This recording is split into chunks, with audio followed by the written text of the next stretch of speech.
So I've heard from a number of people and a number of sources that the Mormon Church is very much associated with Freemasonry.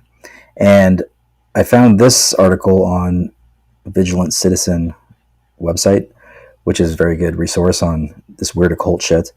But from what he's demonstrated here, it almost certainly is very much associated with not just Masonry, but some pretty undeniably Luciferian shit. So I'm just going to walk through some screenshots I pulled from this and give the proof.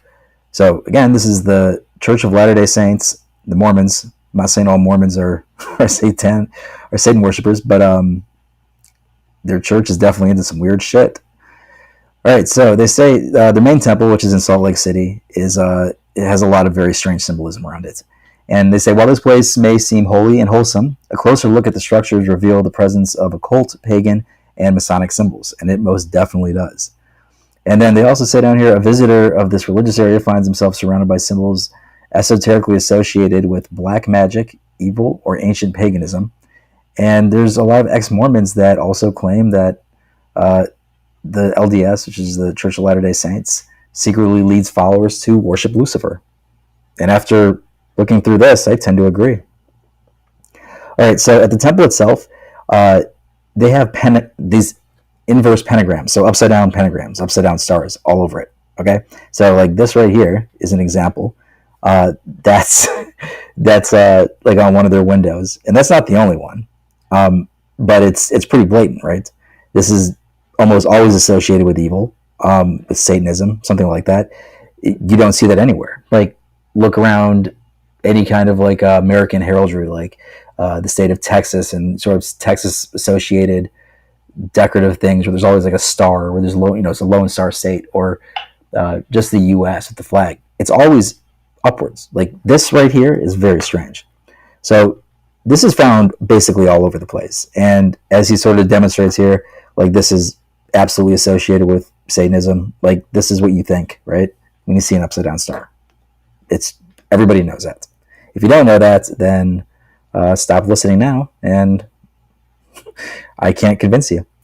So they also say regarding the upside down pentagram here that the pentagram with one point upward repels evil, and this is from some occultist book.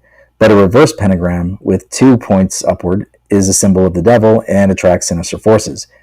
Because it is upside down and because it stands for the number 2, it represents the great god of the witches, Sabbath, and 2 upward points are the goat's horns. So, you see the goat in here? So it's a satanic symbol. We all know that because we're all humans with brains. So here we have at the entrance to the Mormon Church Museum of Church History and Art. And I've checked this out. This is not turned upside down. This is what's actually on the outside of the building. And you have your upside down star here, right? So you might try to tell me that, oh, it's a star, it's not a pentagram. The lines don't go all the way through it. But then right next to it, just in case you had any questions, is an absolute satanic upside down pentagram. I mean, I'll go into what they say later as a sort of a Mormon apologist writes an attempted explanation of this, but it's pretty weak. I don't see any way of explaining this other than it's satanic. So, and they say that this is from Manly P. Hall, who's a very famous occult writer. He wrote like the Secret Teachings of All Ages or something like this, which talks about all this like sort of Masonic lore and occult learnings. And he says in symbolism, an inverted figure always signifies a perverted power. The average person does not suspect the occult properties of emblematic pentacles. And they said the circled pentagram on the left is particularly significant due to the fact that it's used in black magic rituals. So this one. And the circle is something they use for magic. And in explaining this, they say the pentagram is used extensively in black magic. It may be inverted by having 1 point down and 2 up, and may be distorted by having the points of varying lengths, which you will also see here. And one example, or just another example, which is extremely creepy, is here at the kids' corner, as they call it. So the children's center of the Mormon temple. You have this very satanic upside down pentagram, and another one here with this elongated downward pointing length to it. And you might think that's an optical illusion, but let me dissuade you from that. In their rotunda, as they call it, you have a bunch of other upside down pentagrams with the downward pointing triangle being longer than the rest. So what does that mean? There's an answer. The bottom point of the pentagram is elongated, they said. So this detail usually goes unnoticed by visitors, but it carries heavy occult meaning.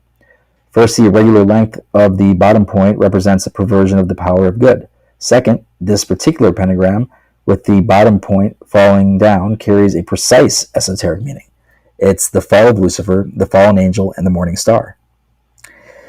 So this also answers a riddle having to do with this painting right here that they have in the temple as well. And it's very strange. You have Jesus standing out in the middle of like this universe or whatever, and behind him is Earth. But Jesus is blocking the light from Earth. And what they're saying here, and given like all this other symbolism, I'm inclined to agree with this, is say Jesus blocks the source of light on Earth, and thus meaning that Christianity has an obscuring effect on mankind. So this setup, who apparently celebrates the coming of Christ on Earth, represents in actuality the exact opposite. Yeah, they're saying that Lucifer is the light, Jesus is blocking the light, and this is keeping mankind in darkness. And also, just as an example, this is what a normal star looks like. This is a pentagram at the Texas State Capitol. Not satanic. Satanic. Not satanic. Just as an example. All right, but there's also other stuff that's enormously creepy. So here you have the all-seeing eye. Now this is on the temple, on the facade of it, and this thing right here is not an accident. They didn't just, I don't know, what should we carve above this window? Oh, can you do an eye that looks exactly like the all-seeing eye, the occult Masonic one that you have right here, which everybody's familiar with, right? Like if you're watching this, you've definitely come across and been convinced that this is absolutely an occult symbol. That's pretty nefarious. But this is so detailed. They have the exact same sort of, aurora around it, and it's even poking out of a veil. You see? It's looking under the veil. So what they're saying is absolutely connected with esotericism, with occultism. There's no way around it. They're just assuming that if you are not initiated, you won't notice. But we have the internet, guys, so now we've noticed. So this is also in the temple, which is this weird handshake thing. And notice it's in the same sort of I don't know, whatever you call that, as the all-seeing eye. And this is very similar to the Masonic handshake, which you have right there on a Masonic temple. So there's definitely a correlation here between Mormonism and Freemasonry. And if you go to the Wikipedia article, which is where I found this, they say the relationship between Mormonism and Freemasonry began early in the life of Joseph Smith, who was the founder of the Church of Latter-day Saints in the movement. Smith's older brother, Hiram, and possibly his father were Freemasons, while the family lived near Palmyra, New York. In the late 1820s, the Western New York region was swept with anti-Masonic fervor. And I remember when I was in school, when they talked about the Mormons, they said that New York, upstate New York, was swept by anti-Mormon fever, and they chased them out for being Mormons. But what I see here suggests that they were fed up with the occult and these Masons basically practicing witchcraft, and they chased them out. And they just claimed that they were being religiously discriminated against and called themselves Mormons. I mean, that's what I'm taking from this. So they say, nevertheless, by the 1840s, Smith and several prominent Latter-day Saints had become Freemasons and founded a Masonic lodge in Nauvoo, Illinois. On March 15th, 1842, soon after joining Freemasonry, Smith introduced the temple endowment ceremony including a number of symbolic elements that were very similar to those in Freemasonry. So basically, the Mormon Church is very much steeped in Freemasonry, and they share a lot of the same sort of stuff. And Freemasonry is in essence, a cult. So I don't see how this is compatible, honestly, with Christianity.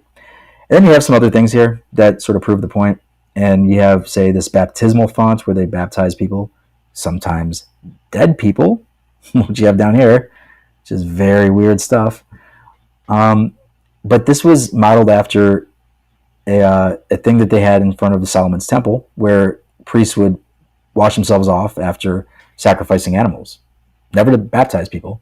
So very strange that they would use this for baptisms, and even stranger that they would do it, that they would baptize dead people posthumously into the Mormon Church, which apparently they did with Barack Obama's mother. Very weird. And then they have this thing, the Eagle Gate, which is, again, with their pentagrams. And then this phoenix type thing here, which they love in occult symbolism.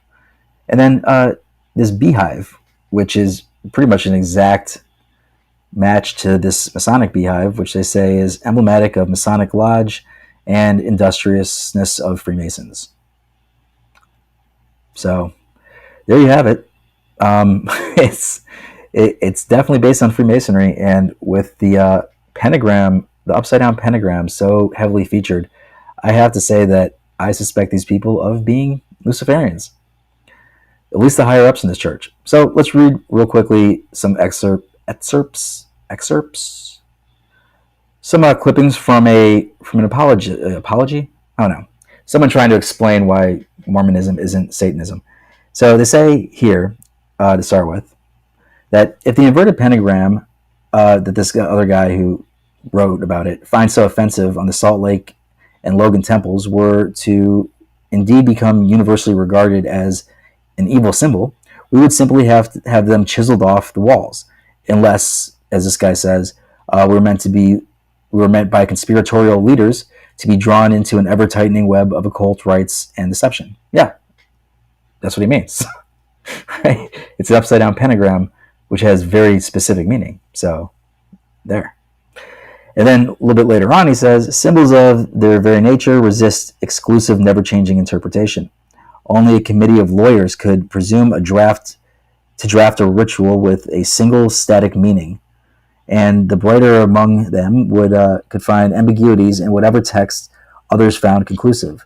This other guy has no such insight. For him, a veil is a veil, and the green of an apron cannot relate to fig leaves or to the Boston Celtics, but must be Lucifer's color.